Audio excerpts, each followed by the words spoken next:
अस्सलाम वालेकुम, welcome to plans and craft. इस वीडियो में मैं आपको बताऊंगा कि हम जितने उर्दू सब्जेक्ट्स हैं उनकी में जो है किस तरह लिख सकते हैं, जो रेफरेंसेस होती हैं, कोटेशंस किस तरह ऐड कर सकते हैं उर्दू में, आईएएस में, पीएस में। इन तीन में आपको बताऊंगा। और 8 सब्जेक्ट जो होते हैं उनमें भी फिर आप चाहें तो इस तरह ही ऐड कर सकते हैं, सेम चीज़ होगी। तो अब हम स्टार्ट करते हैं।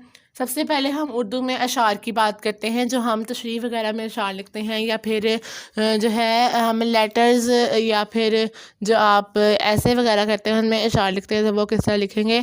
आपका सपोज करें यहाँ पे आके जो है पैराग्राफ एंड में अब आप अशार लिखना चाह रहे हैं, आपने एक बुलेट बनानी है। इस तरह से एक बुलेट बना के आपने यहाँ पे जो है वो शेर का साइन लगाना है, ये वाला।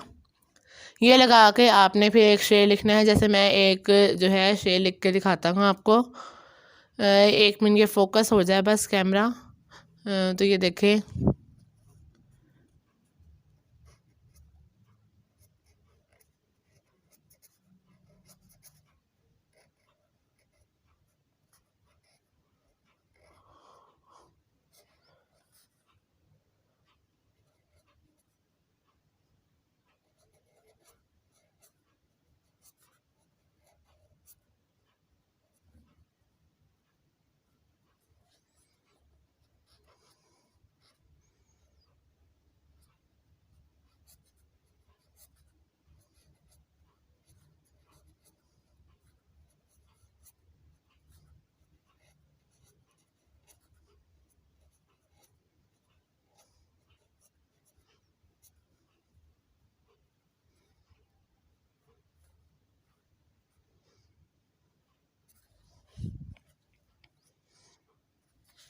तो ये देखें मैंने इलामा इकबाल का एक शेर लिखा है। और अगर आप चाहें तो इसके नीचे आप उनका हवाला भी दे सकते हैं, ये शेर किस चीज़ का है, सॉरी किस चीज़ का नहीं, किस शायर का है।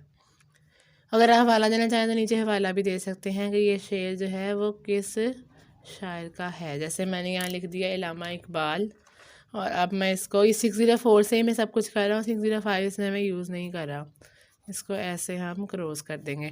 और ये देखिए यहाँ पे मुझसे क्या गलती हुई है कि मैंने जो लंबा सेंटेंस होता है उसको बाद में लिखा और छोटे को पहले लिखा है। हमेशा जब भी आप शेर लिखते हैं लंबे वाले को आप पहले लिखा करें, छोटे वाले को बाद में लिखा करें, क्यों बेशक वो नीचे वाला हो या ऊपर वाला। क्योंकि जो लंबा वाला सेंटेंस होता है, अगर आप पहले छोटा लिख लेंगे तो फिर लंबे वाला उसी स्पेस में पूरा नहीं आ सकेगा। छोटे वाले को तो आप स्पेस करके पूरा कर लेंगे, लेकिन लंबा वाला छोटी जगह पे नहीं आ सकेगा। इसलिए आपने लंबा वाला पहले लिख लेना है। यानी अगर नीचे वाला है तो नीचे को पहले लिख लेना है, बाद में ऊपर वाला लिख लेना है। तो अब इसके बाद, और इसमें आपने देखें मैंने बहुत साइड पे कर दिया, इतना साइड पे भी नहीं जाना।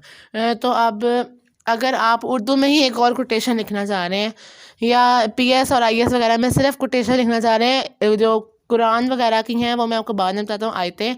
ये एक कोटेशन के हवाले से मैं बता रहा हूँ। कोटेशन लिखनी है, फिर आपने एक बुलेट बनानी है और फिर कोटेशन लिख देनी, जैसे मैं लिख रहा हूँ।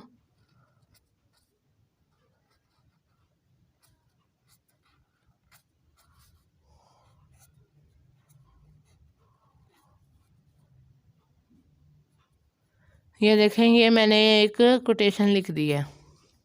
इस तरह फिर आपने इन्वर्टेड कॉमर्स में क्लोज कर देना है। इस तरह फिर आपने कोटेशन लिखनी है। अगर आपको पता है कोटेशन किसकी है तो आपने नीचे उसका इस तरह ही बिल्कुल नाम भी लिख देना है। और अगर आपकी कुरानी आयत आप लिख रहे हैं, जैसे कि आप देखें कि अगर तो आप लिख रहे हैं वो पहले आयत लिख रहे हैं, बाद में फिर साथ तर्जमा लिख रहे हैं, तो आपने क्या करना है, आपने हेडिंग देनी है सबसे पहले कुरान की। अब आप चाहें तो ऊपर बुलेट ना बनाएं, चाहें तो बना लें, आपकी मर्ज़ी है, लेकिन उससे फिर एक लाइन और जो है वेस्ट हो जाती है। आपने ऐसे कुरान की हेडिंग दी।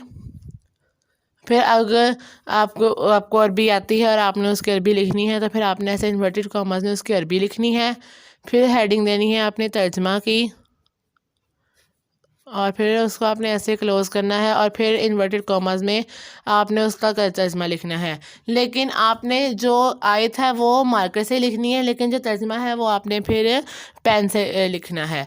और अगर आप सिर्फ तर्जमा लिखना चाह रहे हैं फिर आपने ये लाइंस जो है इसको छोड़ देना है, इसी के नीचे ही तर्जमा लिखना है और फिर जो है आपने तर्जमा लिख देना है।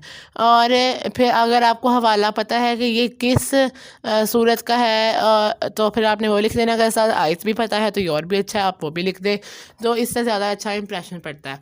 और इसके अलावा हदीस है तो वो भी आपने बिल्कुल ऐसे ही कि हदीस की हेडिंग देनी है आपने, ये देखें, और फिर इसको आपने ऐसे ही जैसे हमने कुरान के लिए किया है वैसे ही क्लोज़ करना है। हदीस आती है आपने यहाँ पे लिख देनी है, नहीं आती तो कोई बात नहीं, तर्जमा की हेडिंग देनी है। उसके बाद फिर आपने इसको ऐसे ही क्लोज़ करना है और फिर यहाँ पे तर्जमा लिख देना है। तो ये ही सही तरीके होते हैं, अच्छे लगते हैं। वैसे आप चाहें तो कोई और तरीका भी कर सकते हैं, कोई मसला नहीं है, लेकिन ये ज़रा अच्छे लगते हैं। तो अब मैं आपसे मिलूँगा नेक्स्ट वीडियो में, तब तक के लिए अल्लाह हाफ़िज़।